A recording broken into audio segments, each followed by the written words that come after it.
Šalom un laipni lūdzam atpakaļ Izrēlā kopā ar Alīni.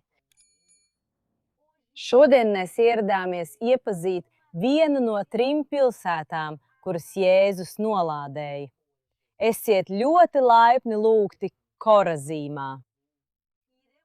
Mēs iepazīsim šīs vietas pārsteidzošo arheoloģiju, kas ietver medūzas, liekuļu krēslu un daudz ko citu.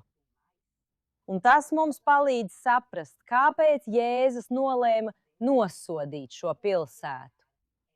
Tātad, un tad, ja jūs esat gatavi, Sāksim!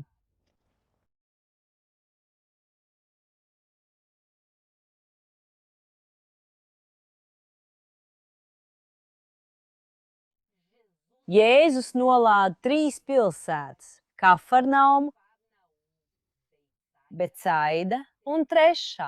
Korazima. Vai tev Korazima, vai tev Betsaida? Jo Tīrā un Sidonā, ja tur būtu notikuši tie brīnumi, kas notika pie jums, tās jau sen būtu nožēlojušas grēkus, tērpušās maisa drānās un talnos. Bet tiesas dienā Tīrai un Sidonai būs vieglāk nekā jums. Un tu, Kafarnauma, vai domā, ka tiksi paaugstināta līdz debesīm? Tu tiksi nogāzta ellē. Jēzus nosodīja šīs 3 pilsētas, jo tās bija redzējušas daudzus Jēzus brīnumus. Liela daļa viņa kalpošanas notika tieši šeit. Tomēr šīs pilsētas, pat redzot visu, ko viņš darīja, nemainīja savus ceļus. Kādi bija šie ceļi? Mēs arī to apskatīsim šodien. Bet pirmais un galvenais jautājums, uz kuru mēs šodien atbildēsim, ir, vai pilsēta, kā mēs šobrīd atrodamies, vai tiešām ir īstā Bībeles Korazima? Tas bija viens no lielākajiem Bībeles arheoloģijas strīdiem. Vairāk nekā 100 gadus arheologi ir diskutējuši, vai šī patiešām ir Korazima, ko Jēzus nolādēja. Un beidzot, jauni arheoloģiskie izrakumi ir spējuši atklāt patiesību. Tagad dosimies kopā iepazīt Korazimu, un pēc tam tiksimies ar arheologu Ahiju Tavoru Koenu. Arheologs, kurš spēja atklāt patiesību par Bībeles Korazimu. Tātad nāciet man līdzi.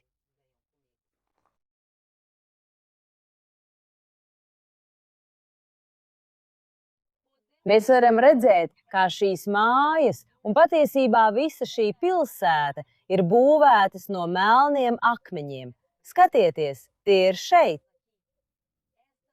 Tie ir bazalta akmeņi.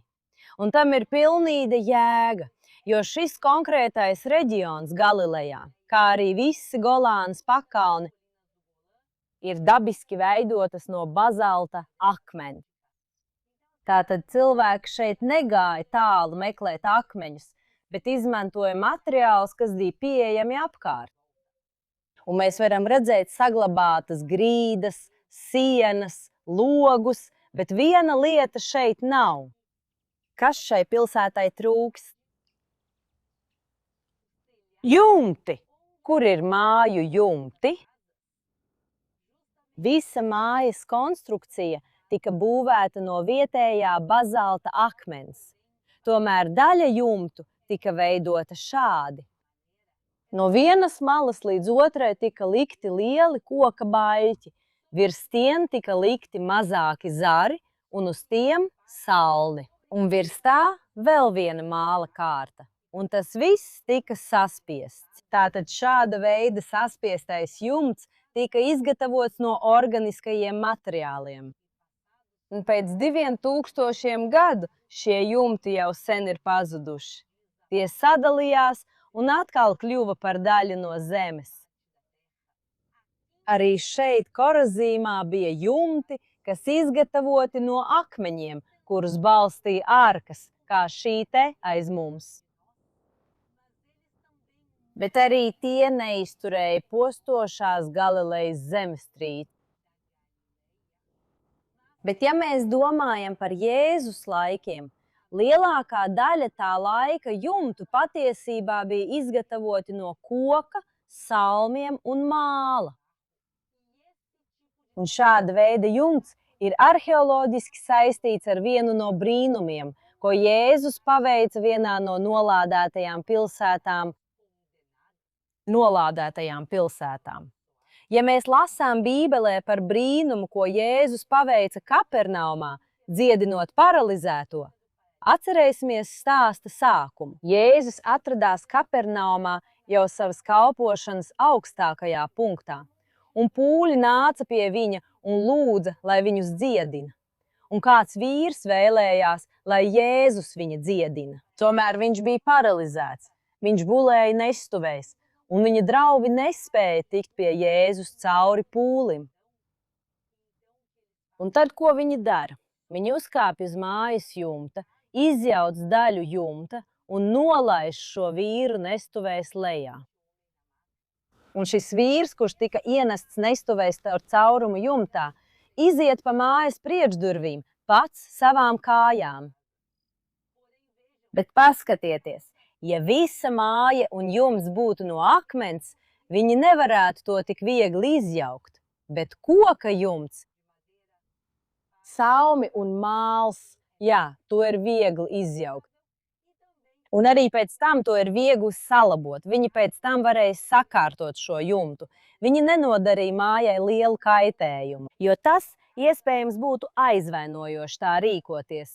Lūgt brīnumu, nodarot lielu kaitējumu citai ģimenei, kādas personas mājai. Un tieši tas, kas šeit bija ierasts katru gadu, bija tas, ka šie jumti lietus sezonā sāka drupt, daļa māla sāka izkrist. Un viņi parasti katru gadu remontēja jumtus. Un tāpēc šāda veida jumts, kāds bija šajā pilsētā šeit Korazīmā, bija tāds pats jumta veids, kāds bija namā Kafarnaumā un arī Beceidā.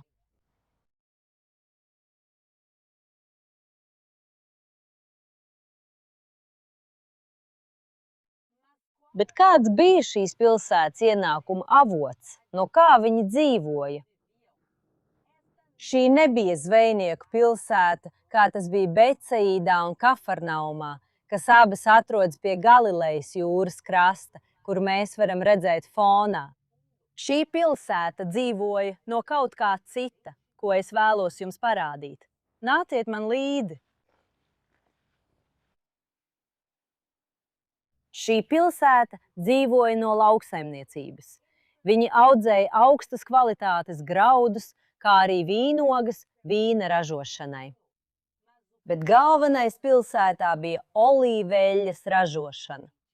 Un mēs tagad atrodamies olīveļas ražotnē no Bībeles laikiem. Mēs šeit varam redzēt olīveļas presi un to, kā tā darbojās. Šajā zonā viņi lika visas olīvas, un tad šis lielais akmens tika griezts pa virsu, sasmalcinot olīvas un ražojot ko? Kas iznāca no šīs ražošanas? Tā nebija olīveļa, draugi. Tā bija miziņu, kauliņu un eļļas maisījums, viss kopā sajaukts. Un tad viņi izņēma visas šīs burtiski izspiestās olīvas. Viņi lika tās lielos grozos. Un grozs darbojās kā sava veida siets, kā filtrs. Šeit grozi tika salikti viens uz otru, un tad liels koka gabals ar akmens svariem saspiesta šos grozus, un tad tiešām sāka tecēt olīveļļa. Mēs varam redzēt šeit, draugi, šī noteka savāca olīveļļu, un tā ieplūda šeit iekšā. Šī ir vieta, kur visa olīveļļa tika uzglabāta. Un Korazim varēja saražot līdz pat 15 tonām olīveļas katrā sezonā. Un tas radīja lielu bagātību šai pilsētai.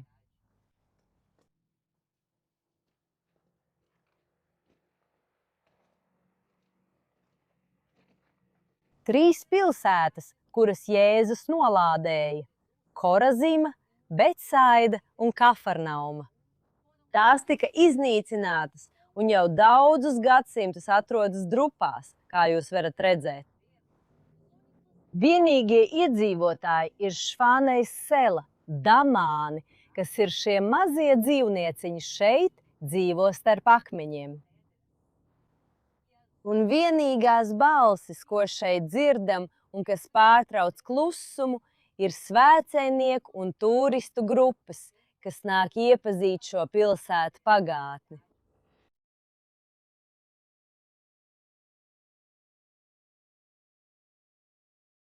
Paskatieties uz šo būvi, kas ir diezgan atšķirīga no citām, kas mums šeit ir. Mēs varam redzēt dažas pakāpes, kas ved lejup, un sava veida baseinu, kas ir pilns ar ūdeni. Un starp citu, ūdeni šeit nav iepildījuši tie, kas strādā Nacionālajā parkā. Šī ūdens sistēma no Bībeles laikiem joprojām darbojas līdz pat šodienai. Tas patiešām ir iespaidīgi. Bet kas tad bija šis ūdens rezervuārs? Šis nebija dzeramais ūdens. Jā, tas bija mikve, rituāla vanna, jūdu šķīstīšanās vanna. Un lai būtu skaidrs, Jēzus nekad nenosodīja un nekad neiebilda pret mikvi. Tomēr Jēzus māca, ka patiesībā svarīgi nav tas, kas nonāk ķermenī vai ārējā šķīstīšanās. Svarīgi ir tas, kas iziet no tā. Kāda jēga bija Korazimas iedzīvotājiem Jēzus laikā nākt šķīstīties, vilkt šķīstītas drēbes, bet pēc tam aiziet no šejienes un darīt Dievs viens zina ko. Un tieši tāpēc šīs pilsētas šķīstīšanās bieži bija ārēja, bet tas, kas bija iekšā, nevienmēr bija saderīgs. Un tagad mēs dosimies uz vissvarīgāko pilsētas vietu – sinagogu. Jo mēs zinām, ka Jēzus mācīja Korazimas sinagogā. Vai meklēsim to?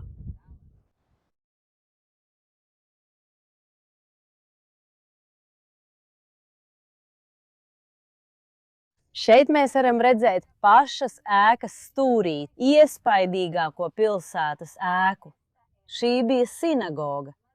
Bet ir kaut kas diezgan dīvains. Varbūt mēs pat varam teikt, ka kaut kas nepareizs šajā vietā. Skatieties, visas šīs akmens plāksnes, viss, ko es jums šeit ārpusē parādīšu, šīs akmens plāksnes atradās vai nu iekšpusē, vai sinagogas fasādē. Bez šaubām, šī bija daļa no šīs sinagogas.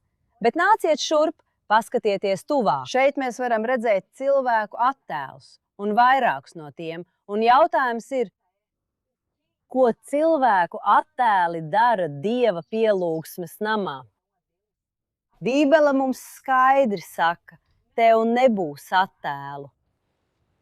Bet ja jums tas šķiet dīvaini, pagaidiet, lai redzētu, kas ir uz šī cita akmens. Ja mēs ejam dažus metrus uz priekšu, mēs varam redzēt vēl vairāk. Sēža. Skatieties šeit, draugi. Šī ir sievietes seja. Un apkārt ir kaut kas mazliet dīvains. Šīs te, draugi, tas nav saule. Šī ir medūza. Jā, medūza no grieķu romiešu mitoloģijas. Sieviete ar čūsku matiem. Visi, kas uz viņu skatījās, pārvērtās akmenī. Draugi, ko pagānu mitoloģija dara sinagogā? Un atbilde ir, mēs neesam pārliecināti. Bet varbūt tas ir saistīts ar šīs pilsētas cilvēku būtību. Būtība, kas varbūt nav vērsta tikai uz Dievu, bet varbūt arī pieradusi pie citām tēliem un iespējams pieradusi pie elku pielūgšanas. Tātad varbūt tas ir neliels skaidrojums tam, ko mēs redzam, bet tagad dosimies iekšā sinagogā. Pirms šī vētra turpinās, dosimies un uzzināsim, kas vēl šajā vietā nav kārtībā.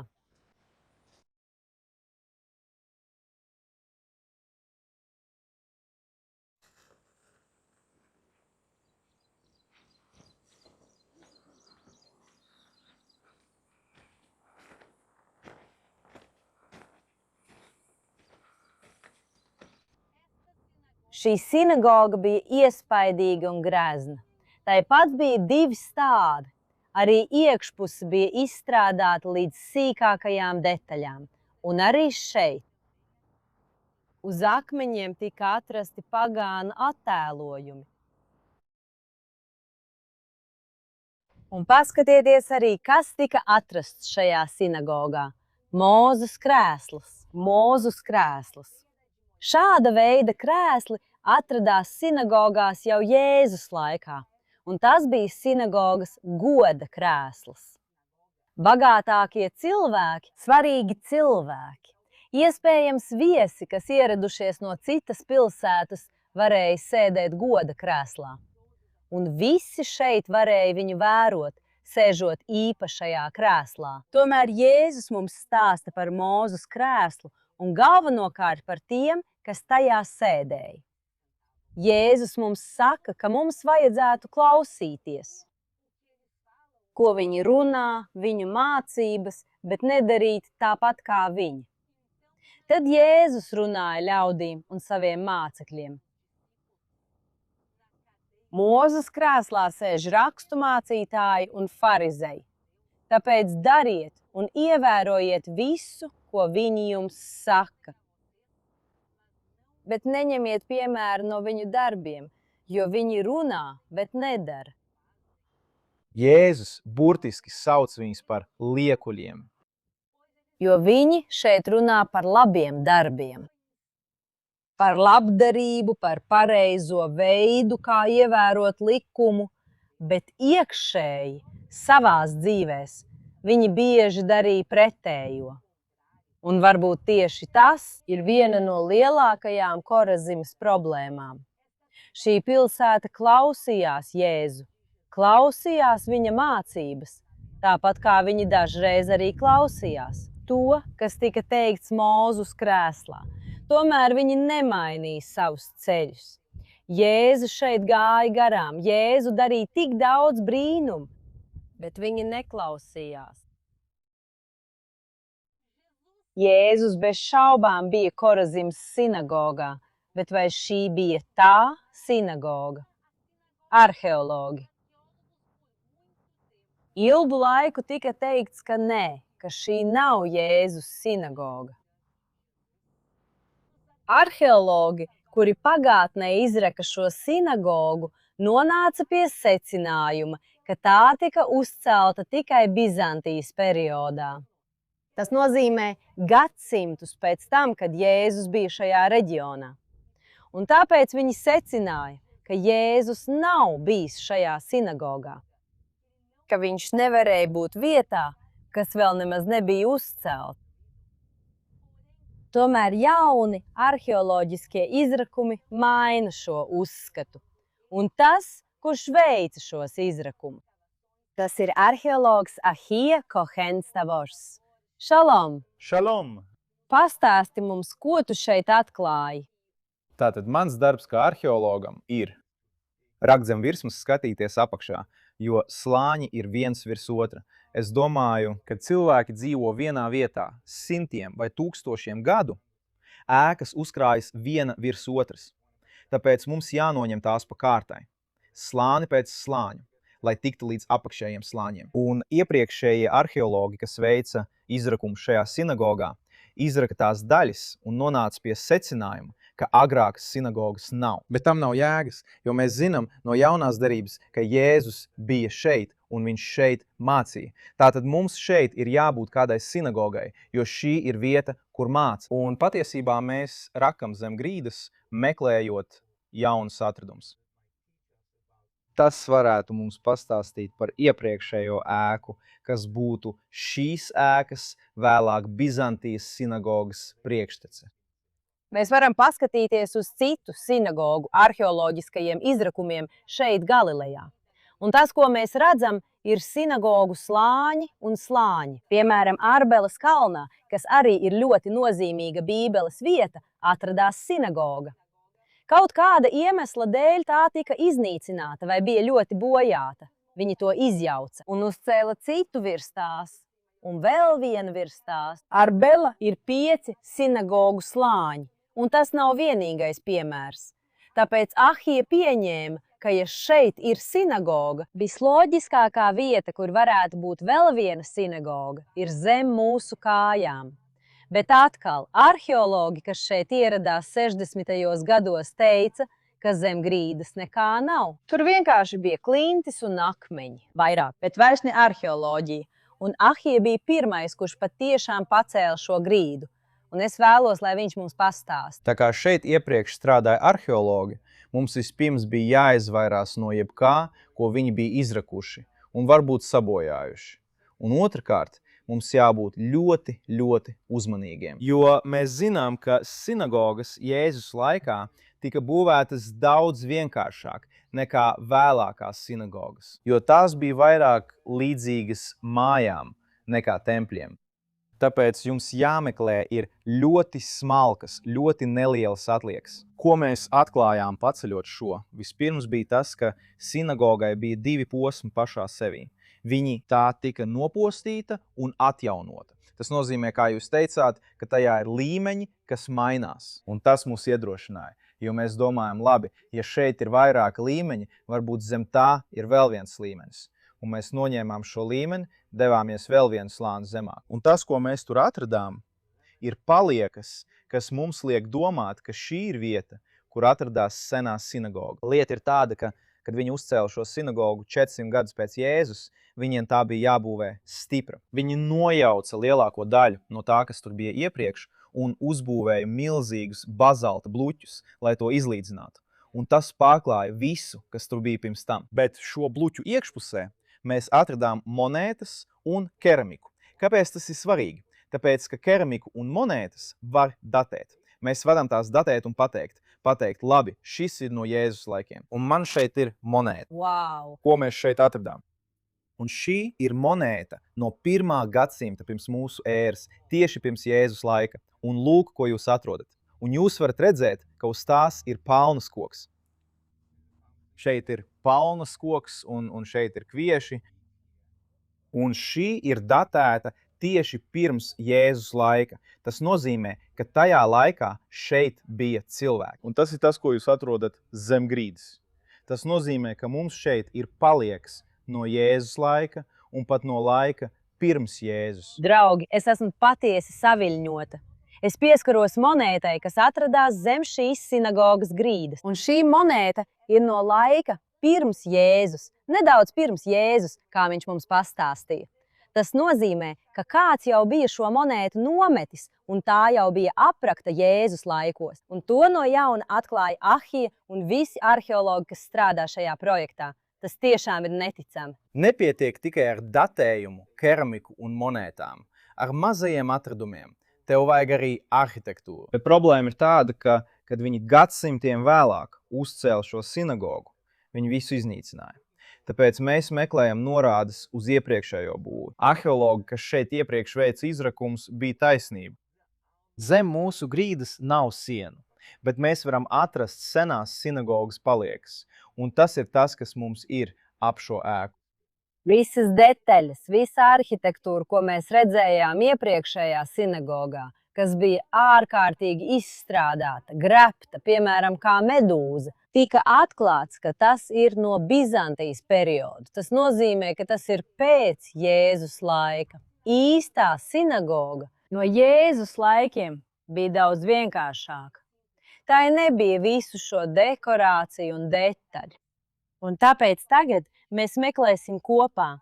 Ahija mums palīdzēs atrast oriģinālos akmeņus no Jēzus laiku sinagogas.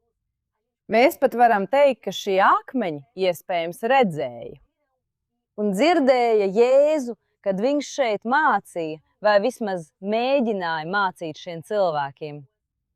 Un mēs varēsim redzēt šos akmeņus un sajust saikni ar Jēzus gaitām šeit.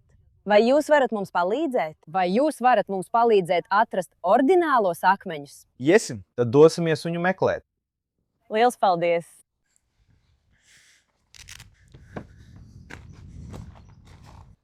Tātad šis ir viens no artefaktiem, ko mēs sagaidām no 1. gadsimta. Oho! Kā mēs to zinām? Šis ir kolonas fragments. Atšķirībā no Bizantijas sinagogas kolonām, kas ir garas, 1. gadsimtā mēs zinām, ka viņi neveidoja garas kolonas. Viņiem nebija tādas tehnoloģijas. Viņi tās grieza gabalos un lika vienu virs otras. Un jūs redzat, šis ir īss kolonas fragments, tātad tas ir no 1. gadsimta. Otrkārt, jūs redzat šo izcilni šeit. Tas atkal ir raksturīgi 1. gadsimtam. Viņi izmantoja šos izcilņus, lai paceltu tos vietā. Tātad šis patiesībā ir fragments no Korazīmas 1. gadsimta sinagogas, kurā Jēzus sludināja. Un šis nav vienīgais. Mums ir arī kolonas kapitelis, kas ir sarežģītāks, un tas ir tieši šeit. Apskatīsim to. Iesim. Oho! Tev vajadzētu iedomāties, ka kolona iet lejā šeit, un šeit ir jumts. Un tas ir ļoti atšķirīgi no tā, kas mums ir Bizantijas sinagogā, kur viss ir ļoti dekorēts. Un tas atkal ir tipiski 1. gadsimtam un īpaši sinagogām no 1. gadsimta. Tādi ir Magdalā, tādi ir Nobelā, tādi ir arī citās 1. gadsimta sinagogās. Tagad mums šeit apkārt ir vēl dažas kolonas un kapiteļi kā šis. Patiesībā, ko mēs varam teikt par šo kapiteli, ir tas, ka šis akmens dzirdēja, kā Jēzus runā. Redziet, cik iespaidīgi ir tas, kā mēs varam savienot Bībeli ar arheoloģiju. Bībele mums stāsta, ka Jēzus nāca uz Korazīmu, un mēs arī zinām no Bībeles, ka Jēzus mēdza sludināt sinagogās. Tāpēc visa mūsu loģika vienmēr mums ir teikusi, ka šeit vajadzēja būt sinagogai no Jēzus laikiem. Bet arheologi, īpaši 60. gados un agrāk, teica, nē, šeit nebija sinagogas. Un mēs redzam arheoloģijas attīstību. Un tagad mēs esam kopā ar arheologu, vienu no visatzītākajiem Izrēlā, kurš mums stāsta. Ar saviem vārdiem, draugi, ne tikai ar manējiem, ka Jēzus bija šeit, burtiski tieši šajā sinagogā, un ka šis akmens iespējams dzirdēja vārdus un mācības, kas nevienmēr sasniedza to cilvēku ausis, kura šeit bija, bet viņš bija šeit. Viņš mēģināja runāt ar pilsētu, mēģināja mainīt tās ceļus, bet kā mēs zinām, gan no Bībeles stāsta beigām, gan no šīs pilsētas traģiskā gala, ir tā, ka pilsēta nemainīja savus ceļus.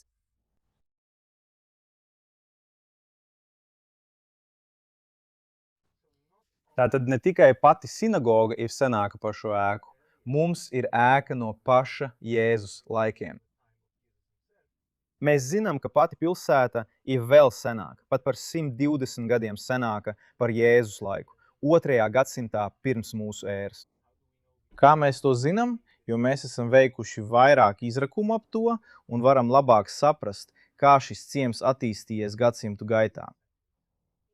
Tātad Ahijas izrakums spēja pierādīt, ka sinagoga, šeit pastāvēja Jēzus laikā, ka pilsēta ir senāka nekā viņi bija domājuši.